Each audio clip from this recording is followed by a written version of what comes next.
Tuk tuk tuk. Assalamualaikum dokter. Waalaikumsalam Pak, silakan masuk. Silakan duduk.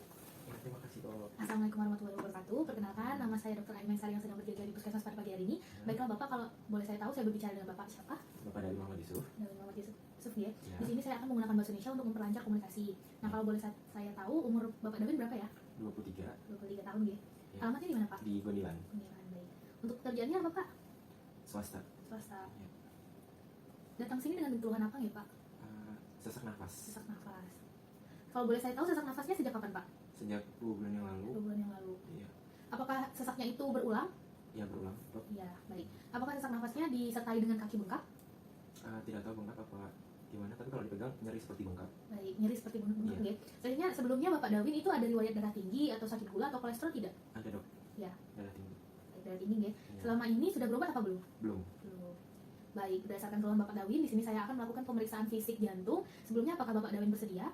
Bersedia dok. Jika Bapak Dawin bersedia, silakan menempatkan diri di bed selagi saya mencuci tangan menggunakan teknik WHO dan lepaskan segala aksesoris, jam tangan, ikat pinggang yang Bapak Dawin kenakan. Di sini saya akan mencuci tangan menggunakan teknik WHO dengan 6 langkah. Pertama, tuangkan, lalu ke sela-sela jari, selanjutnya buku-buku tangan. Alhamdulillah sudah selesai. Bismillahirrahmanirrahim. Tindakan pemeriksaan fisik kardiovaskuler akan segera saya mulai. Mungkin akan terasa sedikit tidak nyaman, tapi akan saya lakukan dengan berhati-hati.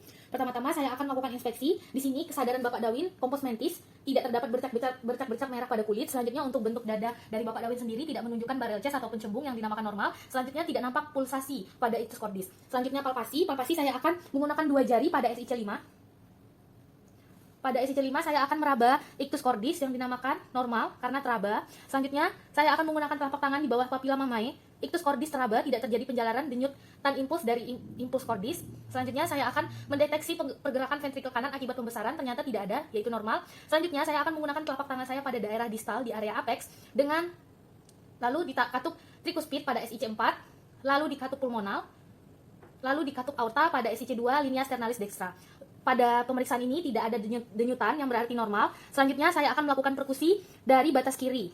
Untuk batas kiri sendiri dilakukan dari linea axillaris interior.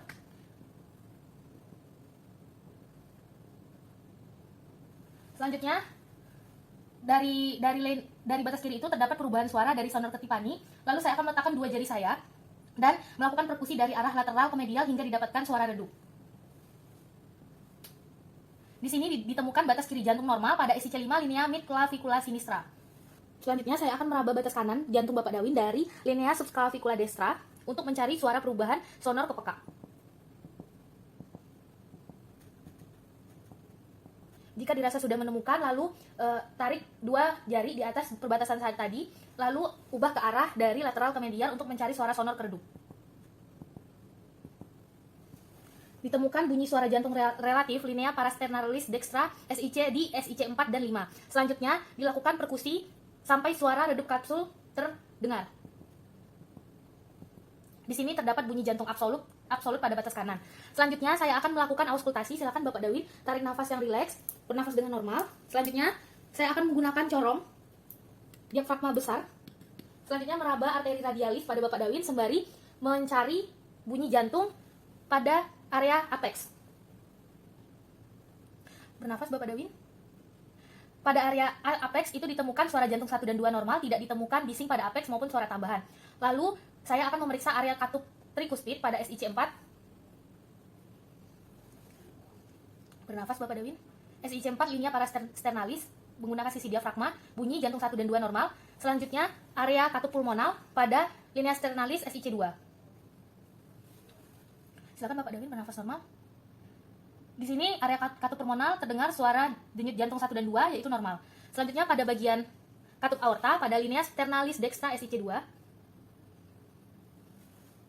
Di sini terdengar bunyi jantung 1 dan 2 normal. Selanjutnya pada bagian apex saya menggunakan mangkuk dari stetoskop. Jika sudah, arahkan ke arah apex jantung sembari memegang arteri radialis. Suara galop bunyi jantung 3 dan 4 tidak terdengar, yang mana normal. Selanjutnya saya akan menentukan irama jantung dan menghitung denyut jantung selama 1 menit. Didapatkan irama jantung dan menghitung denyut jantung 64 kali per menit normal, dan periode sistolik dan diastolik antara bunyi suara jantung 1 dan 2 normal. Alhamdulillah pemeriksaan fisik kardiovaskuler sudah selesai, silakan Bapak Dawin memakai pakaian dan aksesoris yang tadi sudah dilepaskan. Sembari menunggu saya mencuci tangan menggunakan teknik WHO dan membacakan hasil pemeriksaan tadi. Silakan Bapak Dawin. Di sini saya akan mencuci tangan menggunakan teknik WHO dengan 6 langkah. Pertama, tuangkan, lalu ke sela-sela jari, selanjutnya buku-buku tangan. Alhamdulillah sudah selesai. Nah, baik Bapak, alhamdulillah pemeriksaan fisik kardiovaskuler atau jantung sudah selesai. Dari hasil pemeriksaan fisik tadi, hasilnya itu normal, tidak ada kelainan yang serius pada jantung Bapak Dawin. Dan jika Bapak masih terasa sesak nafas, mungkin nanti bisa perlu pemeriksaan tambahan yang akan saya lakukan. Apa ada yang ingin ditanyakan? Tidak, Dok. Jika tidak, terima kasih Bapak Dawin. Mohon maaf apabila ada salah-salah kata. Wassalamualaikum warahmatullahi wabarakatuh. Waalaikumsalam.